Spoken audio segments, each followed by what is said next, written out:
Hoy vamos a ir con la llamada teoría de la dependencia,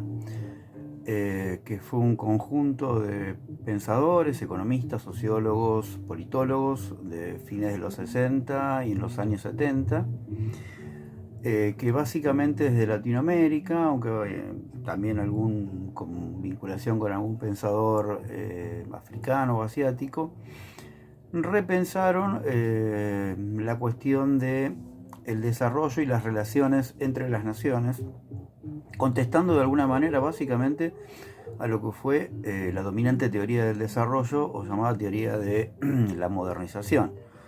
que hablaba básicamente de sociedades tradicionales, sociedades modernas, los países subdesarrollados y desarrollados. Los países subdesarrollados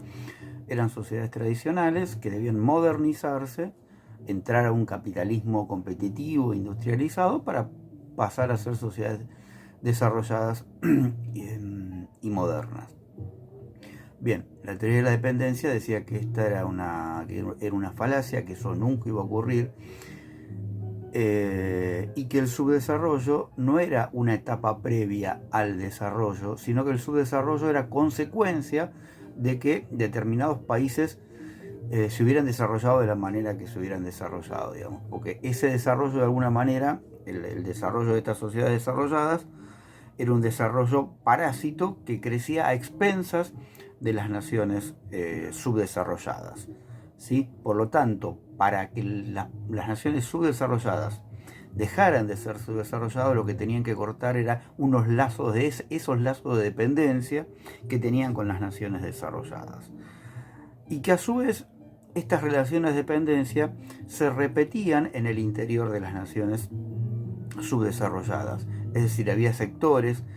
que usufructuaban y se privilegiaban de este tipo de relación, de esta vinculación dependiente con naciones extranjeras,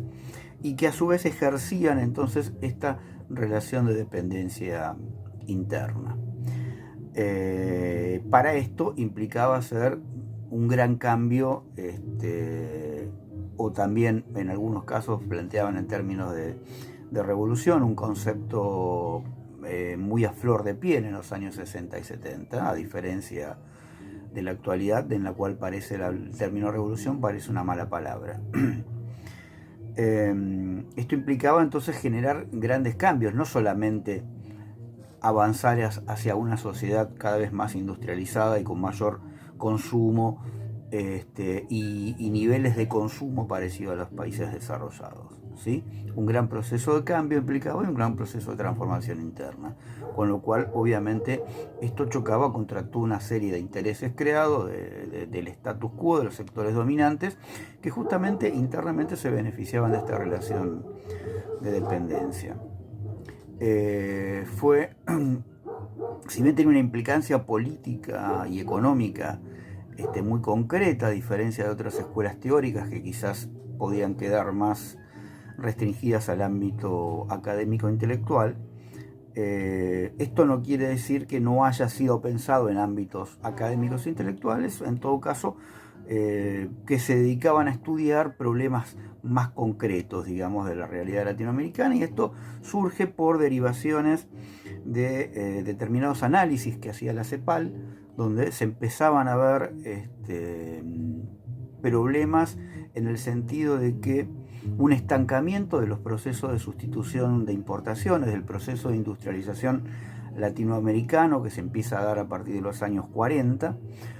y 50, y se ve que hay un estancamiento. Entonces empiezan a ver cuáles son estos problemas. Bueno, la tesis fundamental tenía que ver con que, bueno, América Latina seguía siendo un país atrasado, debía crecer la sociedad industrial, la sociedad urbana, la sociedad de consumo, en desmedro de todo el gran sector de sociedad campesina y agrícola. Eso es lo que decía la tesis tradicional. Pero bueno, empiezan a haber ciertos estudiosos que en realidad eso no estaba dando resultado y que el problema era otro. Y el problema era básicamente de la dependencia.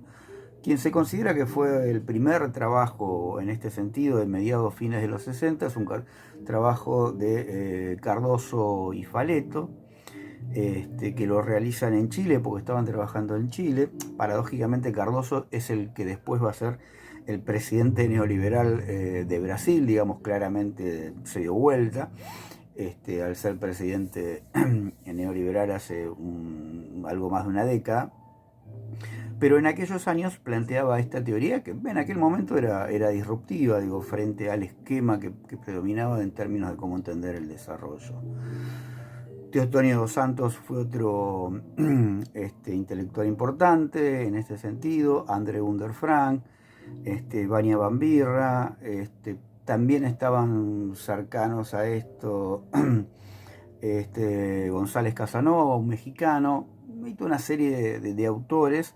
en Latinoamérica, que el texto, hay un texto de Teotonio dos Santos, escrito en los últimos años, que hace una recopilación de lo que fue la historia de la teoría de la dependencia, que explica muy bien y que divide en determinados sectores. Algunos tenían una inserción de un análisis claramente más cercano al marxismo y otros no tanto. Aunque el marxismo más tradicional, más clásico, cuestionaba la teoría de la dependencia porque decía que básicamente se dedicaba a analizar el capitalismo latinoamericano solo en el sentido de la circulación y le faltaba analizar los problemas que se generaban en el mundo de la producción. Bueno, esta teoría se fue diluyendo a fines de los 70, se fue perdiendo en el contexto en el cual avanzan las posiciones neoconservadoras, neoliberales y posmodernas de los años 80 y 90, pero en aquellos momentos, en aquellas dos décadas, la segunda mitad de los 60 y los 70, fue un grupo de intelectuales latinoamericanos muy fuerte y podríamos decir casi la única corriente y la única escuela latinoamericana que como tal se ha desarrollado en la cuestión de una teoría social más cercano o viniendo de la cuestión económica, pero que ha tenido fuerte implicancia en toda en parte de la construcción de la teoría social latinoamericana de aquellos años.